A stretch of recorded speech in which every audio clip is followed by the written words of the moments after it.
Guys, ഇന്നത്തെ നൊസ്റ്റാൾജി എന്ന് വെച്ചാൽ ഒരു സോഡ സർബത്തിൻ്റെ വീഡിയോ ആണ് നിങ്ങൾ കാണാൻ പോകുന്നത്. ഗായ്സ്, സോഡ സർബത്ത് ഉണ്ടാക്കുന്നത് നമ്മളൊരു ചങ്ങായിയാണ്.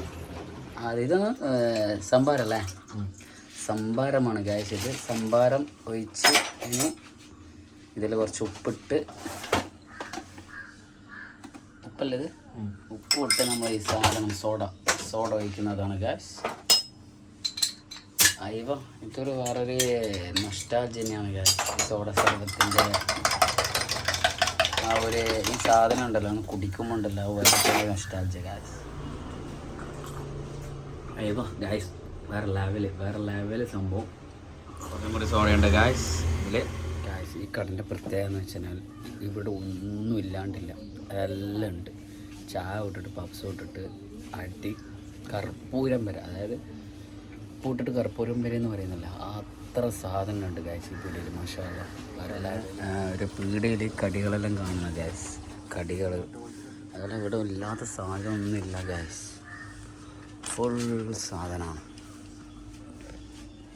നമ്മളെ നൊസ്റ്റാൾജി മൂർന്നാണ്. നമ്മളെ പോക്കറ്റ് പപ്സ്, ഇറച്ചി പപ്സ്, ഉഴുന്ന വട, സമൂസ, തേങ്ങ കറിയുണ്ട് ഗായ്സ്, തേങ്ങ ഇറച്ചിപ്പത്തിരി. ഇത് വേറൊരു നൊസ്റ്റാൾജി ഗായ്സ്. നമുക്ക് ഇങ്ങനത്തെ പീടികയിൽ പോയി കഴിഞ്ഞാൽ കടികൾ എല്ലാം കിട്ടാമെന്ന് പറഞ്ഞാൽ അപൂർവമല്ല, പക്ഷെ വേറെ ലെവലെ ഗായ്സ്. പീടിക എൻ്റെ ഉള്ളിൽ കണ്ടിട്ട് ഞെട്ടിപ്പോയി. വല്ലാത്തൊരു ഷോപ്പ് തന്നെ മാഷാഅല്ലാഹ്. ഇട്ട മാങ്ങ മുതൽ നെല്ലിക്ക മുതൽ എല്ലാം ഉണ്ട് കേട്ടോ ഗായ്സ്, മൊത്തമുണ്ട്. അച്ചപ്പം വരെ ഉണ്ട്, അച്ചപ്പം വേണം, അച്ചപ്പം വരെ ഉണ്ട് ഗായ്സ്. അതൊന്നുമില്ല. ഇത് പൈസ ഇല്ലെങ്കിൽ പൈസ വരെ മേടിക്കാൻ കിട്ടും ഗായ്സ്. എല്ലാ നോട്ടും ഉണ്ട്, അച്ചടിച്ച് എല്ലാം കാണാൻ ചെറിയ ഷോപ്പാണ് ഗായ്സ്, പക്ഷെ എല്ലാ ഐറ്റംസും ഉണ്ട്. നിങ്ങൾക്ക് എന്തെല്ലാം വേണ്ട എല്ലാ ഐറ്റംസും ഈ ഷോപ്പിൽ കിട്ടുന്നു. ചായപ്പൊടി മുതൽ സൂപ്പർ മാർക്കറ്റ് വരെ ഈ ഷോപ്പിൻ്റെ ഉള്ളിലുണ്ട്.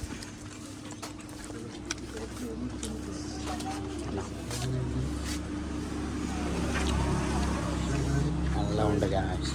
വരുന്ന നാടൻ മുട്ടയാണ്, നിങ്ങളുടെ പുറത്തുനിന്ന് വരുന്ന നാടൻ മുട്ടയല്ല. ഇത് വീട്ടിൽ നിന്ന് ഇതാക്കുന്നല്ലേ, വീട്ടിൽ നിന്ന് പ്രൊഡക്ഷൻ കോഴിയാണ്.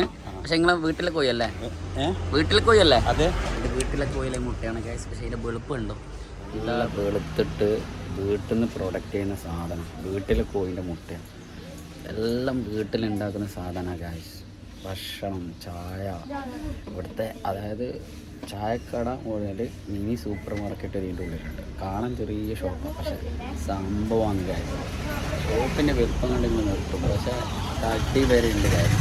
മുട്ടൻ്റെ വെളുപ്പ് കണ്ട അത് നാടൻ മുട്ട. ഇത് നമുക്ക് അങ്ങനെ തന്നെ ഇല്ല, ഷോക്കേസിലൊക്കെ തോന്നും. കാരണം ഇത് പൊട്ടിക്കാനോ ഓംപ്ലേറ്റ് ആക്കാനോ തോന്നില്ല, അതായത് ഇങ്ങനെ തന്നെ ഷോക്കേസിൽ വെക്കാൻ തോന്നി. ഇതിൻ്റെ വെളുപ്പുണ്ടോ മുട്ടൻ്റെ? എന്താ ഗ്യാസ്, ഇതാ വൃത്തി, വേറെ ലെവല്. അതാണ് വൃത്തി എന്ന് പറയുന്നത്. നമ്മളെ ഒരാൾക്കാർക്ക് മേടിക്കാൻ തോന്നും, അട്രാക്റ്റീവ്. അതാണ് ഈ മുട്ടൻ്റെ പ്രത്യേകത. ആരും മേടിച്ചു, ഞാനിപ്പോൾ മേടിച്ചാലോ എന്ന് ആലോചിക്കുന്നത് മുട്ടൻ്റെ വെളുപ്പ്. അതുകൊണ്ട് നമ്മളൊരു ഗുൽഫിയും കൂടി മേടിച്ച്, നമ്മളിപ്പോൾ വലിയ വലിയ സൂപ്പർ മാർക്കറ്റിനൊന്നും ആശ്രയിക്കേണ്ട ആവശ്യമില്ല. കാരണം എന്താ, വീടുകളിലുള്ള ചെറിയ ഷോപ്പ്. അപ്പോൾ ഈ ഷോപ്പിൽ കിട്ടാത്ത സാധനമൊന്നുമില്ല, എല്ലാം A to Z സാധനമുണ്ട്. അതാ പറയുന്നത്, നമുക്ക് അടുത്തുള്ള ഷോപ്പുകളിൽ നമുക്ക് എന്തെല്ലാം കിട്ടാൻ നമുക്ക് തന്നെ പറയാൻ പറ്റില്ല. ഞാൻ തന്നെ വിചാരിക്കാതെ സാധനം പറ്റില്ല, എന്തെല്ലാം സാധനം എന്ന് പറയാം. ഉപ്പ് ഇട്ടിട്ട് കർപ്പൂരം വരെ ഉണ്ട് കാര്യം ഷോപ്പ്. പക്ഷേ ഇതിൻ്റെ ഉള്ളിലില്ലാത്തത് സൂപ്പർ മാർക്കറ്റിൽ വരെ ഉണ്ടാവില്ല, അത്രക്കും സാധനമാണ് ഗായ്സ് ഈ ഷോപ്പിൻ്റെ ഉള്ളിൽ കാണാൻ.